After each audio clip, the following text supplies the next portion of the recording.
Well, this video is for Math 63, and this is for the assignment on proportion and percentage. The idea of proportion is that if you're given, let's say, two related pieces of information, like, or two data points, like the fact that someone travels 30 miles in 1 hour, then proportional reasoning allows you to extend that information, to answer the question, how many miles will they travel in 5 hours? This is a pretty simplistic example, but it kind of gets at the heart of what proportional reasoning does. So you can extend this or contract it. The idea is that these quantities will change in the same way, okay? And there are other kinds of relationships where the quantities change in a little bit different way. This is what's called a linear relationship, and that is sort of the definition of a proportionate relationship. Percentages are a type of proportion where you're comparing everything to 100, okay?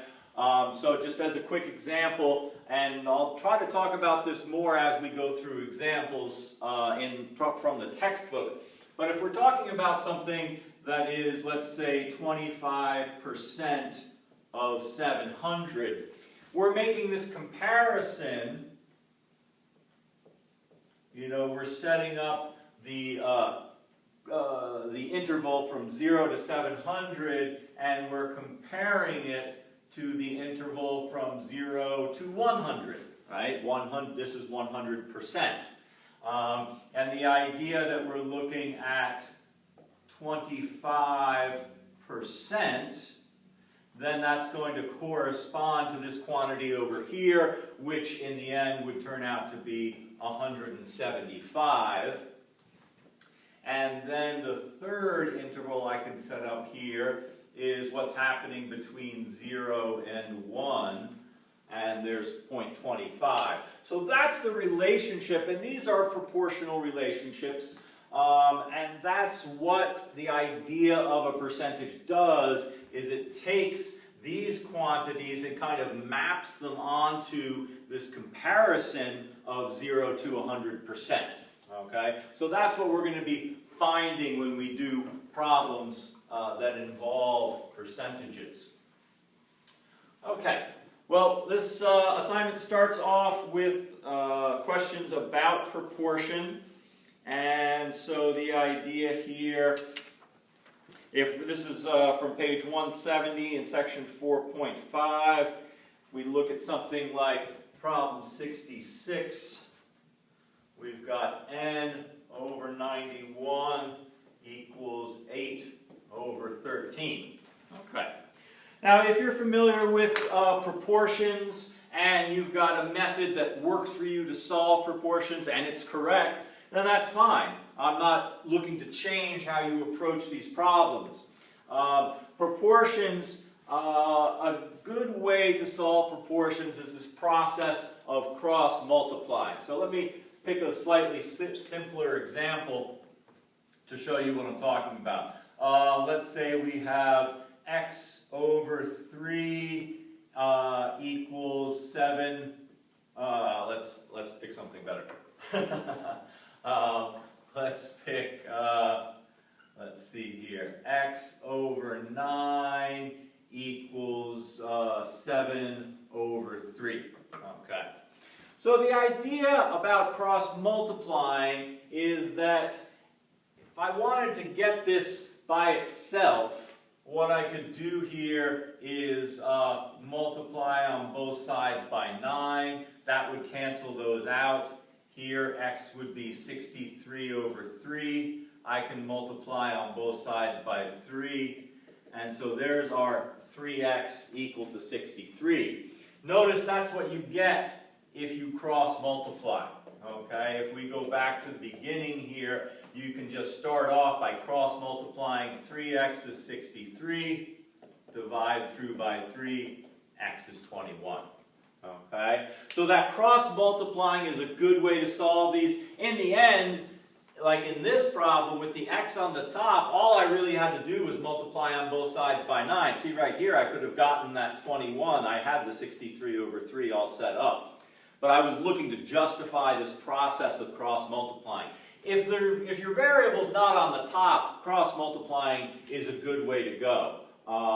Otherwise, you could just do this by multiplying on both sides by 91. Okay?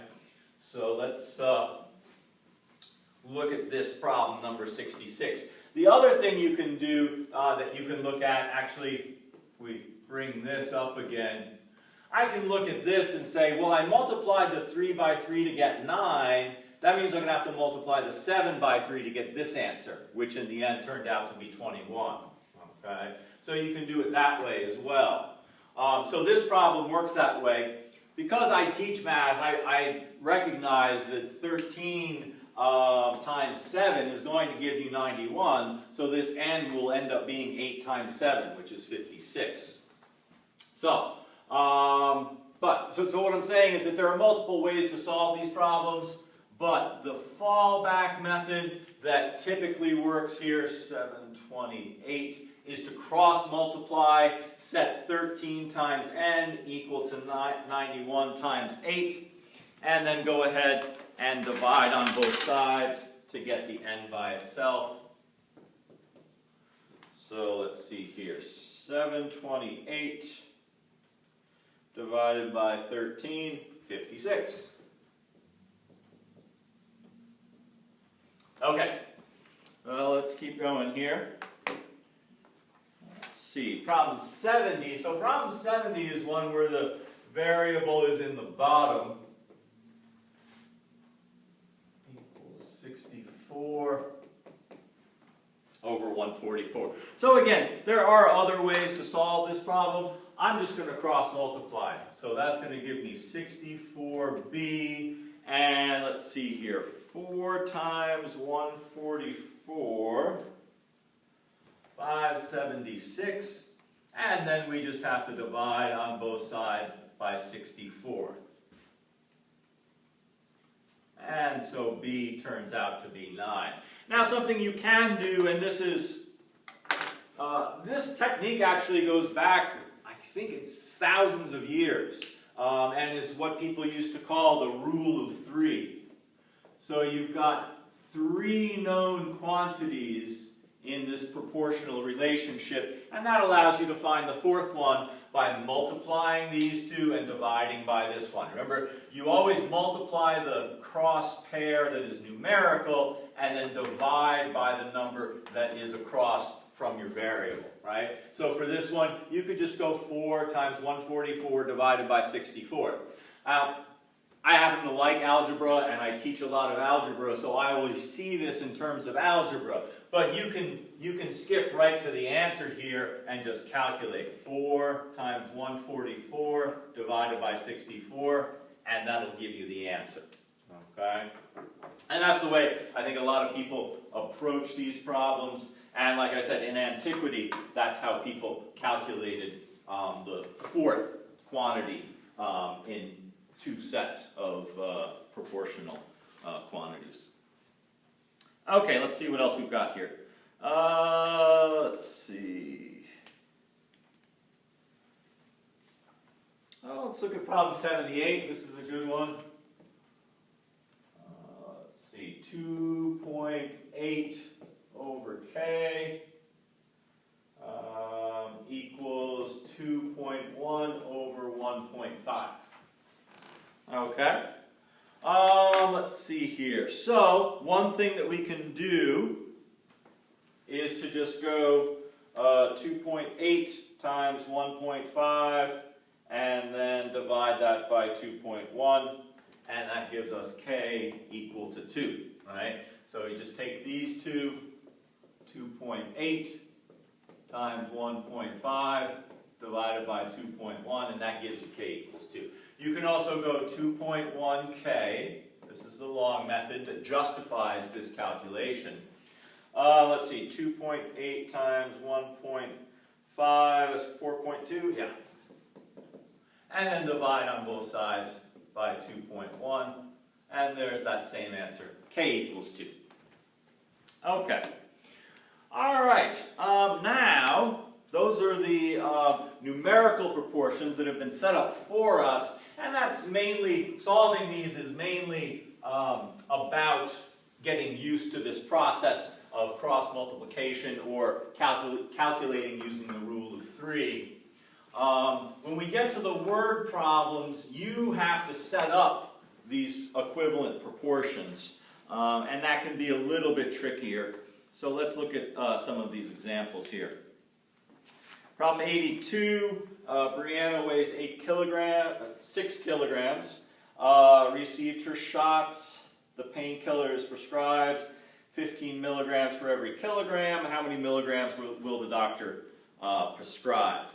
Well, this one's pretty straightforward. You could just multiply 15 times 6, right? Because it's 15 milligrams for every kilogram. She weighs 6 kilograms, so all you have to do is multiply the 15 times 6. I'm going to go ahead and set up a proportion for this, because I think using the long method on a simple problem where you don't need to use the long method hopefully can help you to become more comfortable with it, so you can use it for problems where you will need it. Okay, so 15 milligrams for every kilogram. Oh, it doesn't matter. I could set it up like this, and if I did that, then I would put the 6 kilograms on the top, and that would be X. If I set it up with the 15 on top, then you've got to match the kilograms with each other. Okay? That means here the 6 would go on the bottom, and our X would be there. Okay? Notice in either case, when we cross multiply or do the rule of 3, we're going to get the same exact answer. Sometimes people like to match up the kilograms in the same fraction. So you could say, well, in one situation we need 1 kilogram. Okay? We're looking at a scenario where we've got 6 kilograms and we don't know how much medicine we're going to need. We know that for 1 kilogram you need 15 milligrams. Okay, so the key here is to either match things up in the same fraction or to match the units up in the same place in the fraction, either both in the numerator or both in the denominator. So here I put the kilograms in the same fraction, but I had to match up the 15 with the 1 and the X with the 6. Okay, so that's the trickiness in doing these word problems, is getting these proportions set up correctly. Okay, so yeah, so this is what I was saying at the very beginning. In the end, all we're going to do is 6 times 15 divided by 1, and so 90 milligrams is what we're going to need. Okay, let's see what else we've got here. Kevin wants to keep his heart rate at 160 beats per minute. During his workout, he counts 27 beats in 10 seconds. How many beats per minute is this? Has Kevin met his target heart rate? Well, let's see. So he counts 27 beats in 10 seconds. So 27 beats in 10 seconds. And then we're interested in 160 beats per minute. So the question is, how many beats per minute is 27 beats in 10 seconds? And again, this problem you can actually, right, you can just look at it and multiply this by 6. But let's do the algebra here. 10 times x equals 27 times 60. And then divide on both sides by 10. X is 162. Okay? And, right, the rule of 3 would just be 27 times 60 divided by 10. And that'll give you the 162 as well. And what was his goal? 160. So the answer to the question is, how many beats per minute is it? 162. And did he meet his goal? Yes, he did. All right, let's see here. All right, a 12-ounce can of soda has 150 calories. So let's set this up. 12 ounces, 150 calories. Josiah drinks the big 32-ounce size. How many calories is that? So again, we've got to match up the 32 in the same place where the other ounces are. Okay, we want them matched up, and then here we'll have X calories. So using the rule of 3, we're going to do 150 times 32, and then divide that by 12. And that'll give us 400. 400 calories. And another way that you can compare these is to reduce them. In the previous assignment we talked about unit rates and unit cost. So you could do, now this is flipped upside down, but if you had 150 calories in 12 ounces, you could do 150 divided by 12. That's 12.5 calories per ounce. Okay? So this should give us the same thing. If we did 400 divided by 32, that's also 12.5 calories per ounce. So that's the idea of a proportion, is that it always reduces to the same unit rate, okay? And so these are just multiples of that unit rate.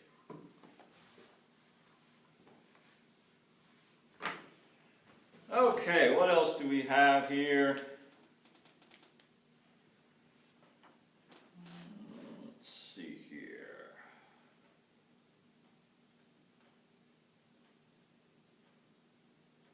Well, let's look at problem 90. Problem 90 says the bottle of car wash concentrate says to mix 2 ounces of concentrate with 15 ounces of water. If he uses 6 ounces of concentrate, how much water should he add? So notice the units here are both ounces, but the key is that we're looking at 2 ounces of concentrate per 15 ounces of water. That's H2O there. I'll just write water. Okay, so it says he's got 6 ounces of concentrate, so we want to match that up with the ounces of concentrate in the other fraction, and then down here, this will give us the ounces of water. So we want to do 6 times 15 is 90 equals 2x. Divide on both sides by 2. So we need 45 ounces of water. And again, the rule of 3 would give you 15 times 6 divided by 2, which is just what we did here. Okay, so that's it for that section in the textbook on proportions. And now we'll look at a couple of problem sets that have to do with percentages, which is really just a proportion comparing something to 100. All right, let's see here. So this is section 5.1 on page 187. So we start off with the problems converting fractions to percents. So problem 2 is 7/8. So the first thing, and I think I've said this before, the first thing that I think is important to remember is that the fraction bar means divided by. Okay? That's a math joke that I like to pull on people when they say, what's 7 divided by 3? I say 7/3. It's not really very helpful, but it is true. Okay, so to turn a fraction into a decimal, we need to do 7 divided by 8. 7 divided by 8. So that gives us 0.875. So now it's a decimal. We need to make it into a percentage. And so you can times this by 100, or you can just move the decimal point 2 places yourself. But in any event, what we're going to come out of this with is 87.5%. Okay? So do the dividing to make it into a decimal, and then move this decimal point 2 places over. That multiplies it by 100, and that makes it a percentage. That's like that diagram I was talking about a few minutes ago, is that this interval from 0 to 1, in terms of percentages, to 100%. 100% is equivalent to 1 whole. All right, let's see here. Problem 4, 5/16. And so again, we can just do 5 divided by 16, 0.3125. And then we move the decimal point 2 places, or multiply by 100, and we get 31.25%. Okay, let's see here. Problem 8, 16 out of 45. Let's see what we get here. 16 divided by 45 is 0.35 repeating. Okay, my calculator shows a 6 at the end. It's not there. The calculator is rounding. Okay, the actual quantity is 3.5 repeating. So if we move this over 2 places or multiplied by 100, what we end up with is 35.5 repeating percent. Okay. All right.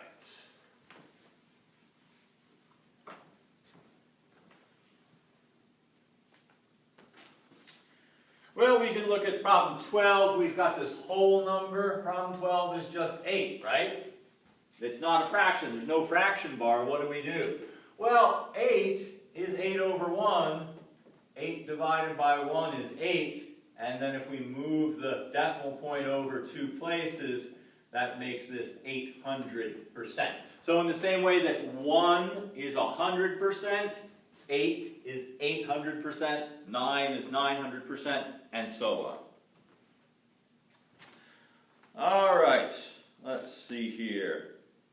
The next set of problems, convert each decimal to a percent. We've already talked about that. You're going to need to multiply these decimals by 100 to convert them into percentages, and that moves the decimal point 2 places. So this will be 42%.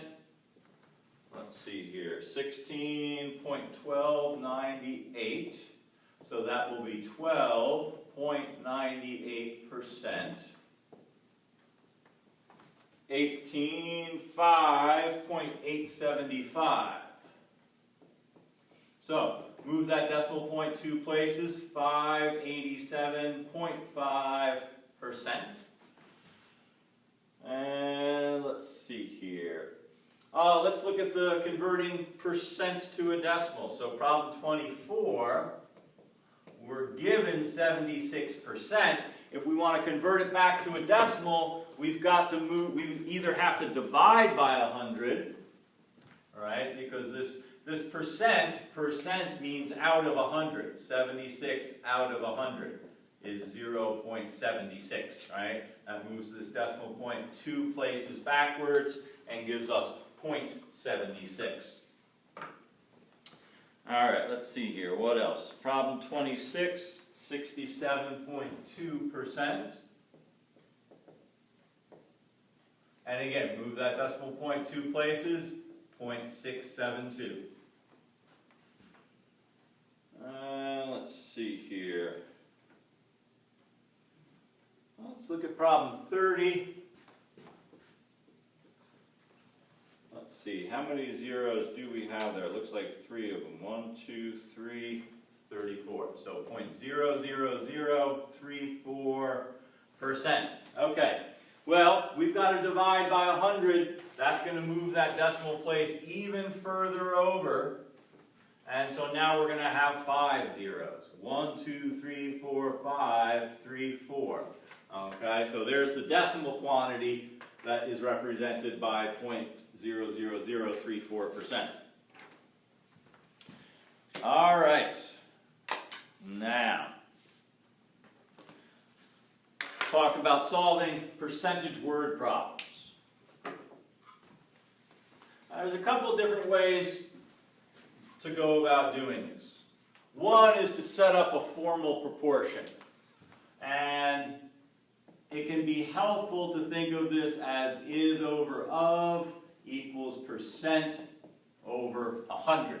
Now you won't always see these words here, okay? Sometimes you will, sometimes you won't. Sometimes it's helpful to think of the is as the part and the of as the whole, okay? And that little diagram that I keep talking about and sometimes draw here on the board, okay? If we're looking at 25% of 700 is 175, okay? There's where is and of fall in this situation.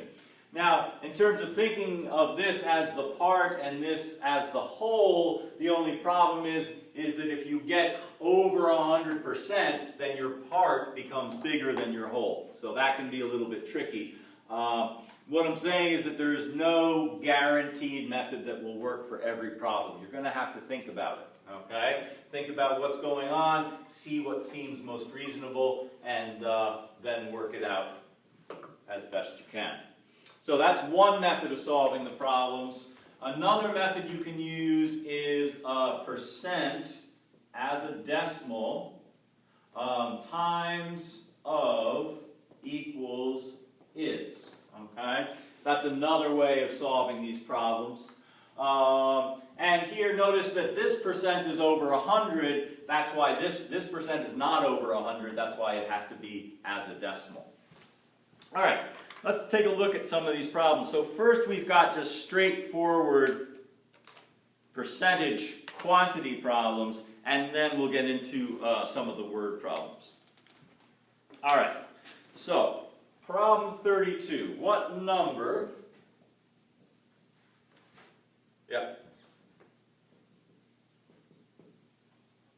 what number is 65% of 100. Well, if you're talking about any kind of percentage of 100, it's just going to be the percentage itself. The answer to this one is 65.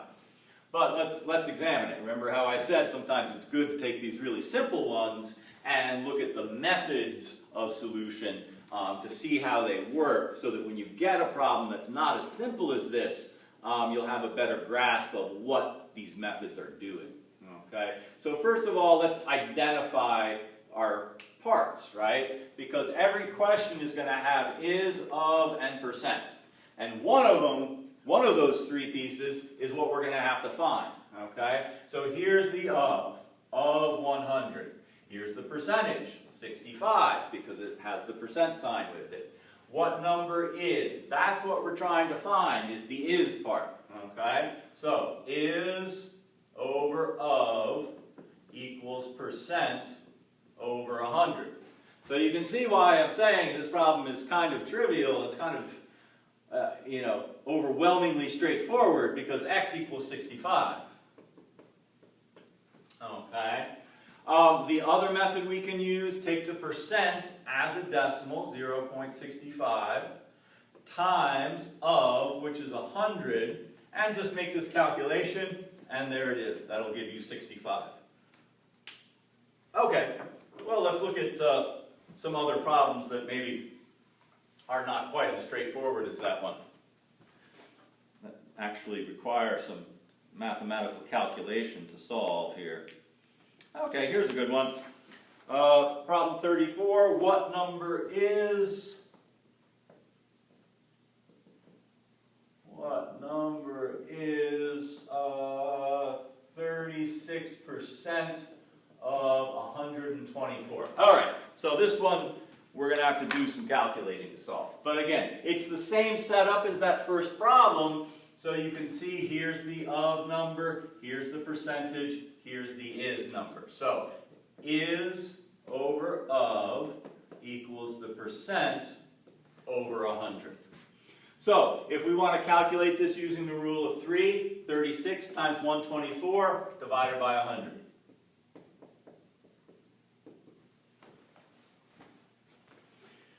And so, what do we get here? 36 times 124 divided by 100, 44.64. And there it is. Okay? This other method, you would take the percent as a decimal, 0.36, times of, and if you do 0.36 times 124, that takes you right to our answer, 44.64. Okay. So, those are problems for finding is. Alright? Now, problem 36. Oh, this is also looking for is. 150% of 90 is what number? Okay, so here's our of. Is what we're looking for, and the percentage is 150. So x over 90 equals 150 over 100. So this is what I was saying about thinking of is as the part and of as the whole. Well, now that's not really going to be true. I mean, unless you expand your conception of what the part and the whole are. Okay. If we're looking at 150% here, this answer is going to be bigger than 90, right? We need to do 90 times 150 and then divide it by 100. And let's see, it should come out to be 135. Yeah, 135. Okay? Let's see here. All right, let's see. Let's look at problem 40. Problem 40 says 36 is 25% of what number? Okay. Here's the is part. Here's the of part. Here's the percent. Okay, so 36 is, of is what we're looking for, and our percentage is 25 over 100. So we need to do 36 times 100 and then divide by 25. 36 times 100 divided by 25, and that's equal to 144. Right. If you wanted to use this other method, percent as a decimal, 0.25, times of, that's x, equals is, which is 36. And then we would divide on both sides by 0.25, and 36 divided by 0.25 is 144. So you can see we get the same answer either way. Whichever one makes the best, clearest sense to you is a good way to solve the problems. All right, let's see here. So that was problem 40. Let's see, let's look at problem 44. What do we have here? 6.4% of what number is $2.88? Okay. Similar setup again. We're looking for of in these problems, right? Of what number? There's our is, 2.88, and there's the percentage, 6.4. So is 2.88. Of, we don't know. Percentage is 6.4 over 100. So we do 2.88 times 100 and divide that by 6.4. Let's see what we get here. 45. Okay. The other way to go about doing this, make the percent into a decimal, 0.064, right? It's got to go two places over, times x equals 288, and then divide on both sides by 0.064. 2.88 divided by 0.64, 45.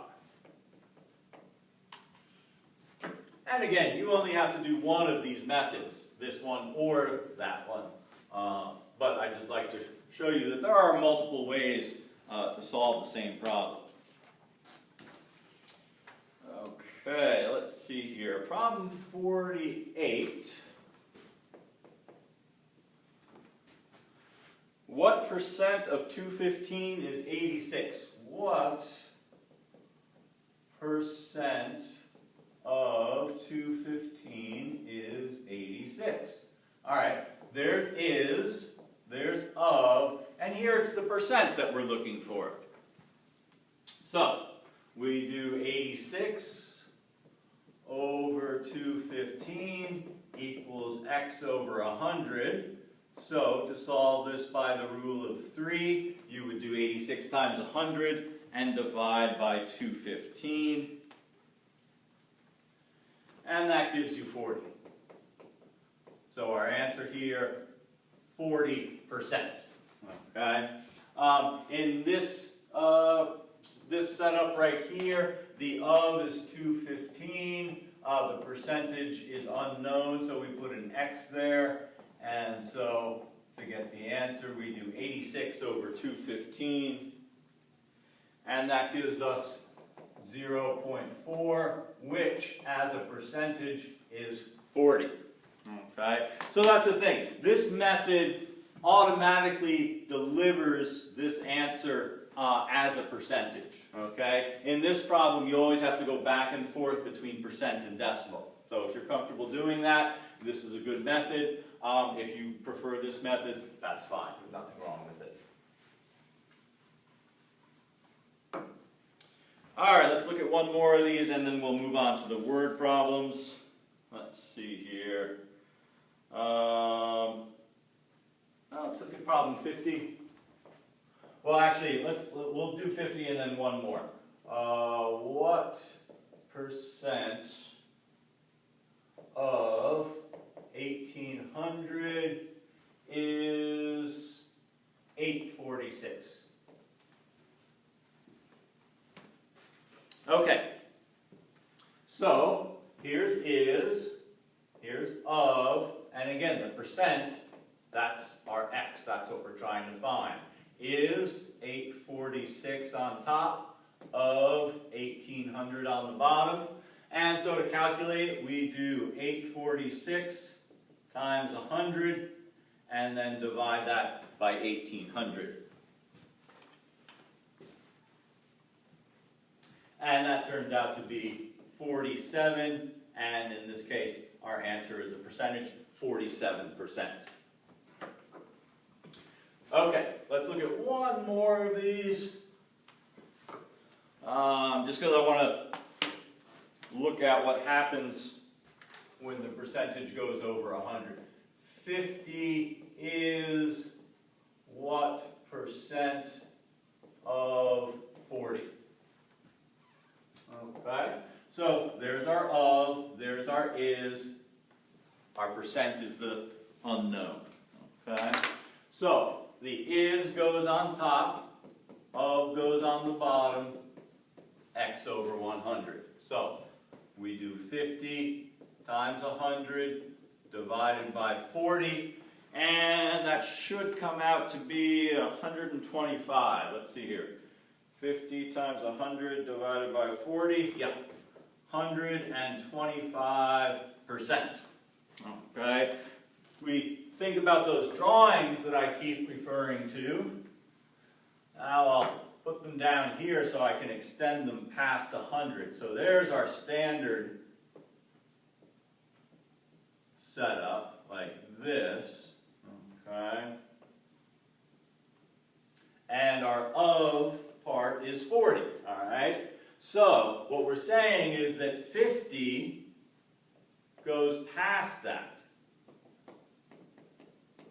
And so we need to extend this past 100%. And as a decimal, it would be 1.25. Okay? So that's what we're doing here.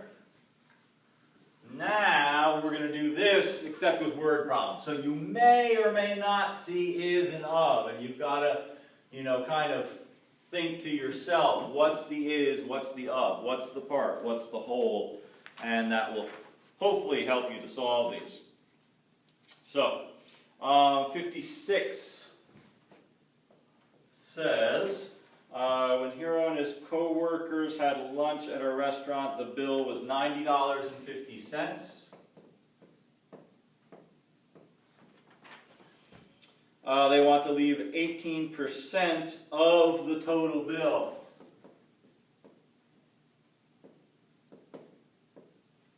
That's the total bill, $90.50.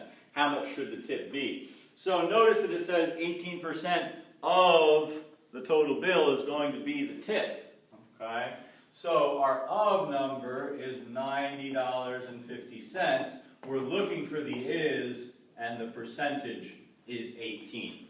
Okay? Now, it's easy to pick out the percentage. It'll have a percentage sign. Okay? What you really need to worry about is what's of and what's is. Okay? All right, so let's see here. So this is going to be $90.50 times 18, and then divided by 100.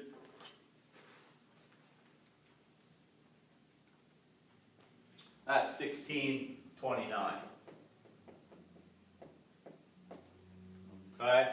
Using this method, of course, you would just take that 18, make it a decimal, 0.18 times $90.50, and that'll also give you $16.29.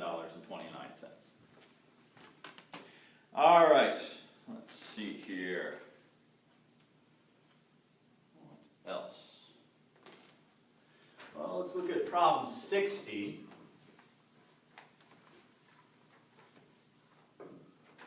Problem 60. One serving of trail mix has 67 grams. All right, so 67 grams in one serving. 22%, which is 22% of the recommended daily amount, is 22% of recommended daily amount. What is the recommended daily amount? Okay, so what we're saying, I mean, here's the word of. That's our of right there. That's what we're trying to find. The 67 is 22% of that. Okay, so this is going to be 67 times 100 divided by 22.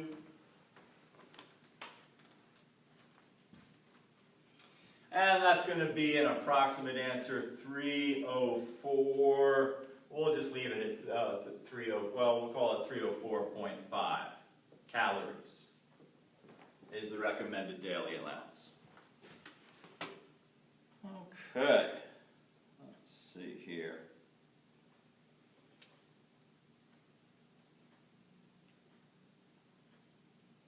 Problem 64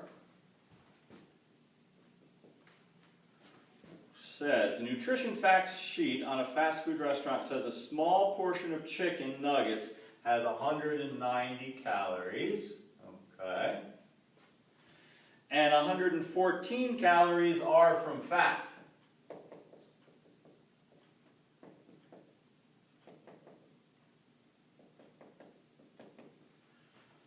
Okay, what percent of the total calories is from fat? So you can see, I'm not going to write it down here, but it says of the total is from fat. So this is of, and this is. 114 over 190 equals x over 100. And so we need to calculate 114 times 100 divided by 90.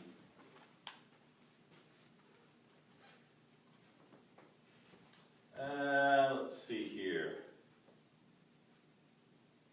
Oh, divided by 190, yeah. 114 times 100 divided by 190, 60, and this answer is a percentage. Okay? Okay, let's see here. All right, so we've seen all three kinds of problems like this. Finding the is, finding the of, finding the percent. We've seen that both in the numerical problems and in these word problems. So the last set of problems in this assignment is about finding the percent of increase or the percent of decrease. A standard setup for this is going to be the amount of increase or decrease. Of is going to be wherever you started from. Okay, so if it's an increase, you're going to pick the smaller number. If it's a decrease, you're going to pick the bigger number. All right, so let's look at an example here. Problem 70. Ayodele got a raise in her hourly pay from $24.50 to $25.48. Okay, so $25.50 is the starting, $24.50 is the starting place. And it got raised to $25.48. Okay, so in these problems we're always looking for x out of 100. Okay, we're being asked to find a percent in all of these percent increase or decrease problems. So first we need to find the amount of the increase. So it looks like it's going to be, is that 98 cents? 25.48 minus 24.50. 98 cents. Where did it start? 24.50. Okay, so this calculation is going to be 0.98 times 100 divided by 24.50. 4. That's a 4% raise. Okay? Alright, let's see here. The price of a share of stock, 72, rose from $12.50 to $50.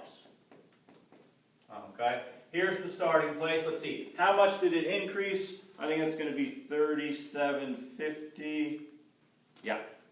Okay. So again, we're looking for X percent. The amount of the increase was $37.50. The place where it started was $12.50. So to solve this, we do $37.50 times 100 and divide that by 12.5. And that tells us this increase was 300%.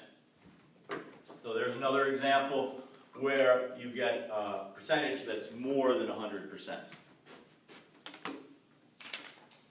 Okay, let's see here.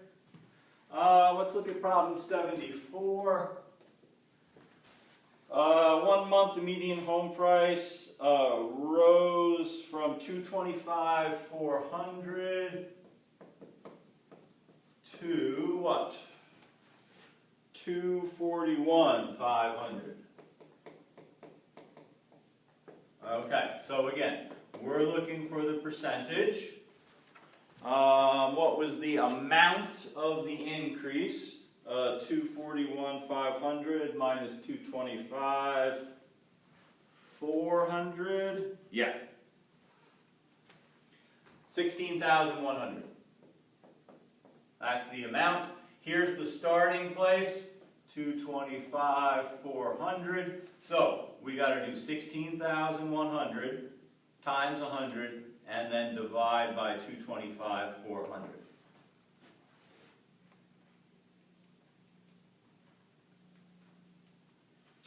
Just about 7%. That's approximately equal to 7%. Okay. Let's see here. All right. Oh, round to the nearest tenth of a percent. In that case, it's 7.1%. There we go.